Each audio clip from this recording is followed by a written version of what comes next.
নমস্কার বন্ধুরা, মল্লিক কিচেন থেকে জানাই সবাইকে স্বাগত। তো বন্ধুরা, আমি আজকে এই ইলিশ মাছ ভাজবো আর খুদের ভাত রান্না করব, তার সঙ্গে আলু ভাজা আর শুকনো লঙ্কা ভাজা করব। তো চলুন বন্ধুরা, মাছ দুটো কেটে নেব। দেখুন বন্ধুরা, মাছ দুটো আমি কেটে নিচ্ছি।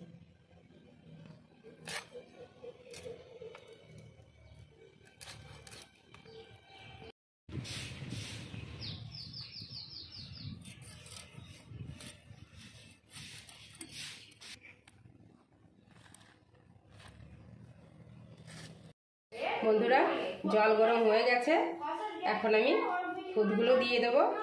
দেখুন, খুদগুলো ভালো করে ধুয়ে নিয়েছি।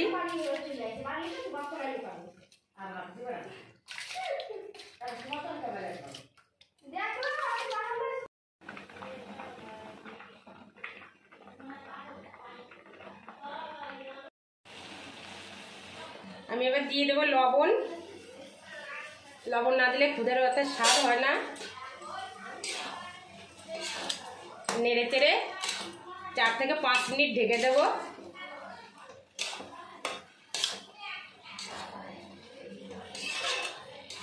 খুবই সুন্দর লাগে খুদের ভাত আর মাছ ভাজা খেতে। তো বন্ধুরা, আমি এখন 4 থেকে 5 মিনিট ঢেকে দেব। বন্ধুরা দেখুন, খুদের ভাত রেডি।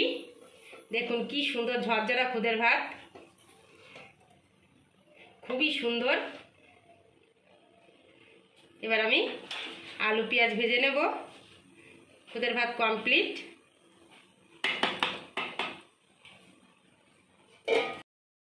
এবার আমি দিয়ে দেব পরিমাণ মতো তেল।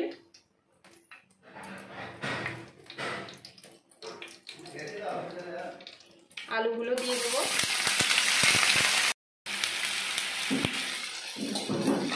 পেঁয়াজগুলো দিয়ে দেব।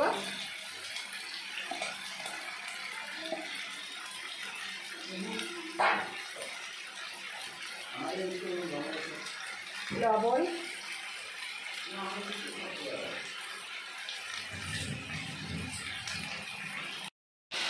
হলুদ,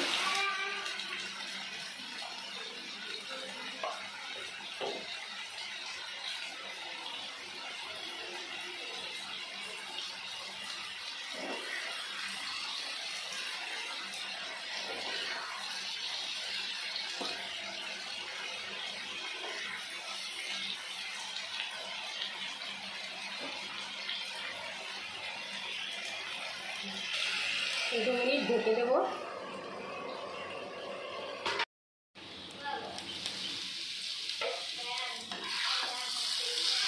ভাজা প্রায় হয়ে গেছে।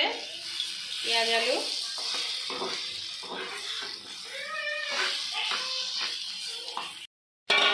বন্ধুরা, আলু পেঁয়াজ ভাজা হয়ে গেছে, এখন আমি নামিয়ে নেব। লবণ হলুদ মেখে নেব।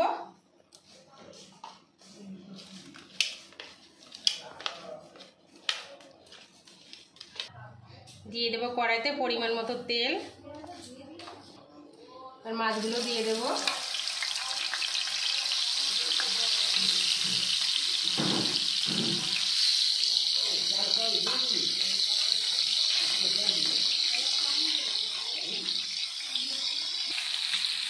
বন্ধুরা, মাছ ভাজা হয়ে গেছে। দেখুন বন্ধুরা, মাছগুলো ছোট হলেও কেমন তেল গলেছে, অনেকটাই তেল বেরিয়েছে।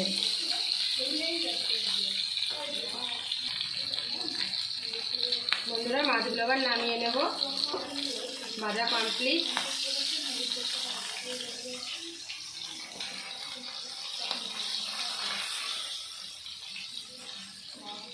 অনেকটাই তেল বেরিয়েছে। বন্ধুরা, আমি এবার শুকনো লঙ্কাগুলো ভেজে নেব।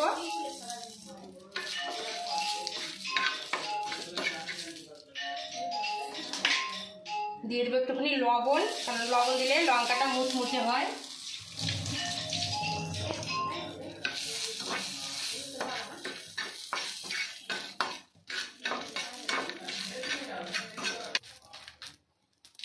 লঙ্কাগুলো ভাজা হয়ে গেছে, এখন আমি গ্যাসটা অফ করে দেব। বন্ধুরা, দেখুন খুদের ভাত কী সুন্দর ঝরঝরা খুদের ভাত, আলু পেঁয়াজ ভাজা, ইলিশ মাছ ভাজা আর সমুদ্রের মায়া মাছ, কাঁচা পেঁয়াজ, কাঁচা লঙ্কা, শুকনো লঙ্কা। চলে আসুন বন্ধুরা, কে কে খাবেন।